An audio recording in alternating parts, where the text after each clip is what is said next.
Hi everyone. One of the main reasons why instruments transpose is to avoid the use of too many ledger lines in the score. To keep an instrument's range close to the 5-line limits of the staff, some instruments have a written note which differs from its sounding note. In other words, the note you see on the page is not the same as the note which sounds when played. A double bassist score, for example, sounds an octave lower than is written. This note, therefore, sounds here.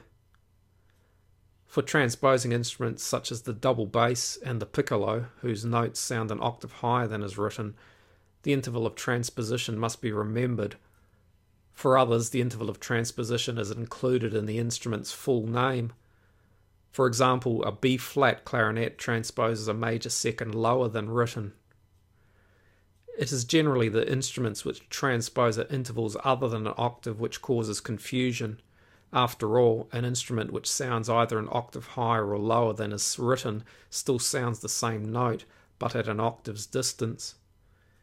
To avoid confusion with other transposing intervals, it's important to remember that for instruments which include the note of transposition in their name, the note attached to the instrument's name is always related to C. The B-flat clarinet I mentioned earlier, for example, transposes at the interval of a major second lower than written, as the note B-flat is a tone below C. A horn in F transposes at the interval of a perfect fifth lower than written, because F is a perfect fifth below C. And the clarinet in A transposes at the interval of a minor third lower than written, because A is a minor third below C. There are, however, some instruments such as the E-flat clarinet and the E-flat sopranino saxophone, which, like the piccolo, transpose higher than the written note. For these instruments, the note of transposition still relates to C, but the note transposes at the relevant interval upwards. E-flat, for example, is a minor third above C. Some confusion can arise when the same note name is used for an instrument which transposes up and for other instruments which transpose down. The E-flat alto saxophone is a case in point, as it shares the same note of transposition as the E-flat clarinet and the E-flat sopranino saxophone. Unlike those instruments, however, the E-flat alto saxophone transposes a major sixth lower than written, as the note E-flat is also a major sixth below C. In these instances, the direction of transposition must simply be learned.